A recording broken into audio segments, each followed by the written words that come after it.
able to get an opening frag and buy time. The thing is, it still doesn't look like they know very much of what's going on. Now that's going to give the position away. Player one, once again, in an anchor spot, gets one, looking for a second, and yeah, baby, serve it up and give it to him once again in a position where he's going to be able to cause some serious problems for T1. However, AZK takes care of him once again. It's going to be a flank, however, from Skadoodle going through tree. He takes care of Sean, dashes his way in. He's able to take care of Win as well, but not before Win joins in on the action. Skadoodle playing ring around the Rosie. Oh, he's able to get one, but he's only got 2 bullets left. He's going to have to reload a 1v1. He dashes away. He's got the blade sword as well, and Skadoodle gets 4! Oh my goodness. I thought Skadoodle was screwed there. He came so late to the party. He finds that engagement against Sean in the tree room. And after that, the best thing a player can do in a 1v many scenario is to take as many 1v1s as possible.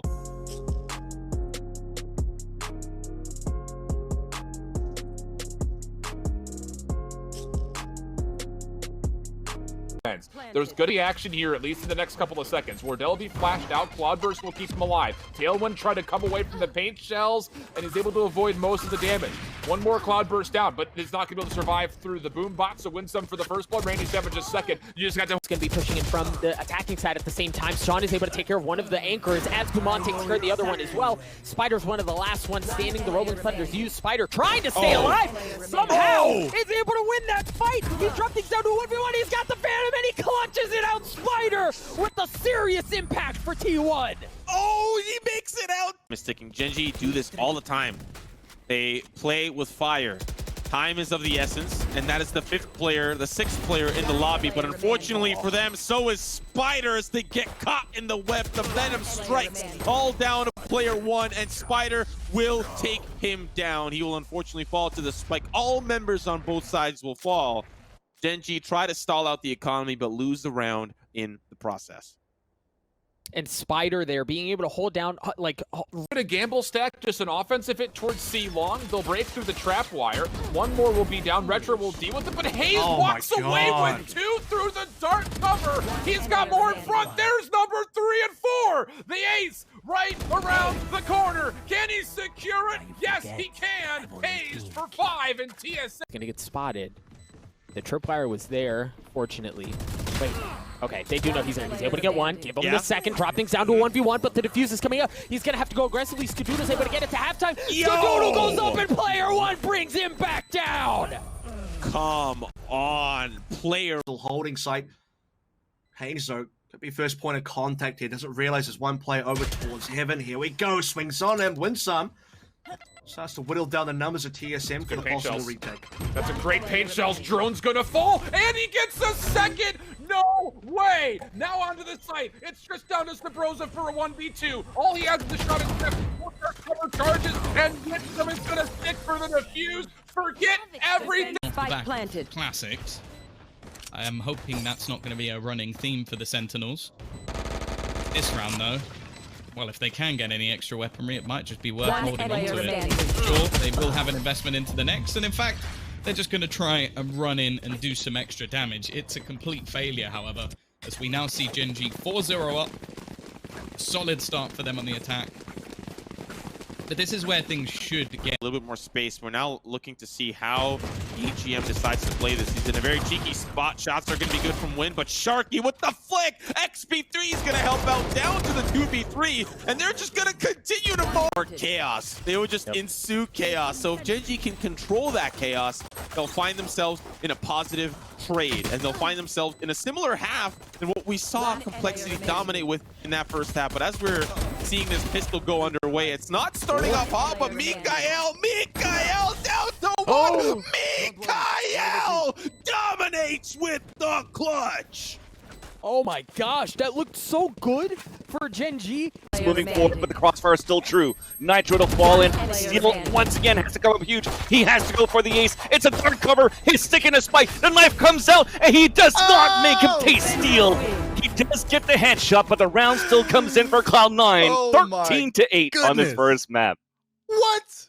This man almost, that was heroics. Those kills over in heaven from... They can at least pose some threat, but looking pretty good for Sentinels. But as I say that, Mummy continues to do a lot of damage, forcing rebounds at the very least. I know. Oh my. Another one. It's actually could very well go the way of Envy. Not enough time is really elapsed to make this a surefire round for Sentinels. FNS with the next one. Sick needs to hold the line against 4. There's 2, picks up 3, and a 4th. Beautiful hold by Sick.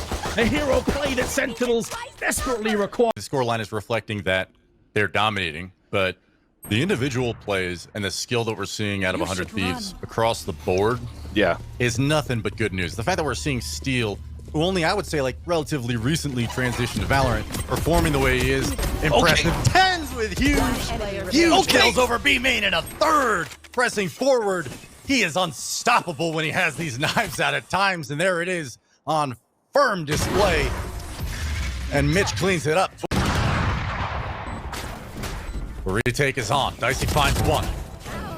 Make that 2 with Austin coming into the back of the site, and he's bailed out, but doesn't. To heaven. Last man standing will be throwing some prayers in that direction. Here comes the showstopper. 1 kill forthcoming. Still retaining most of his hit points. Could still go in for this clutch. He's already picked up a 4K, and he could be on for another clutch, and indeed he will. Sick is unrelenting. I mean, I'm Pulls, and some getting aggro with the Empress. Spotting food first and foremost. 2 players over on this location. They desperately need an entry back onto the site. They need it now, and it comes in the hands of Caboose. They're trying to go for the defuse in amongst all the smoke and all the carnage, and they don't get it done. In the last few seconds, the last milliseconds, Finesse threads the headshot, and Envy take this round somehow. I cannot. That elbow position in the screen smoke is TENZ with his Empress out. Austin had no chance. Relics and TENZ with a firing squad on site. Collecting one after another, and this should be GG. And there it is. Relics rocket jumping to victory, 13-8. Cloud9 takes the series 2-1. Towards that A site, this time Complexity are actually looking for information in lurks. The spike's not towards this B side, but AGM has got himself into a very successful position. Unfortunately, that owl drone is going to cause a little bit of a problem, but it doesn't see him. No way. Oh my goodness. And the camera doesn't see him either. Guess what, player 1? Good night. See you later. Oh my goodness, Complexity. Solid play coming out from them. Mikael's going to fall as well. This Win and Mikael towards this B site, but Win actually playing a little bit safer, and the paranoia doesn't push him off this time. So he's got a little bit more space to work with, so the shot's actually going to connect. We'll see if he can find the second. He can, and the 3rd. Win answers back. It's down to XP3, and he's all by himself. Gen G clutch the round underneath Complexity's feet. It may not have been a full-on session in the hyperbolic time chamber, excuse me, but it was exactly what they needed. You're like a couple of dominoes just waiting to be pushed over. It's all down to Jonah P. He's got a Guardian. Recon Bolt's going to help spot out who's in the back side. He's going to play that accordingly, but he doesn't... Oh, wait, he can still plant this. Wait a second. This is doable. Spike being planted, and Gen G are waiting for the push in. It's all down to Jonah P. Shot's going to be good onto 1. Almost gets the ace. That half moving into the second half is ultimately going to be a little bit better. But we'll see what this round looks like. Skadoodle starts with the pick. Finally, the Sewers presence pays off. And now Gen G start with a member down.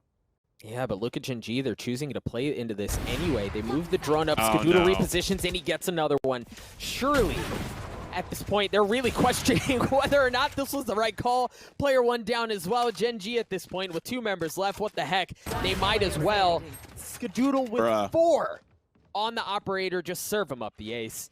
At this point, Guiman really with no options. It's just going to continue to push forward. He's going to take care of the drone. Smoke is there to at least deny the ace for the time being, but nope. Okay. On. Asuna presses into the site. 30 seconds left. See whether or not a Proto can dance around these boxes and make magic happen. There's 2. He's so good at this. There's 3. And this is why we talk about him as being one of the best players that I've seen so far coming out of North America Valorant scene. He is so good, so consistent. Your agent composition, strategy, map, it doesn't matter. You still have to beat TENZ at his own game, which is turning everything into aim maps at this point. Like, this is a Kovac scenario, man. This guy is absolutely on fire. Mitch leading the push. Excuse me. He's an aim labber. Finding the first one. For Cloud9, despite them losing the round. So that's going to bring the economy into their favor, at least for a bit into the second round, and maybe build into the third, where we have this bonus round coming in from 100 Thieves. And yeah. And it's not going to happen. Actually. Nah. Steel does Steel is doing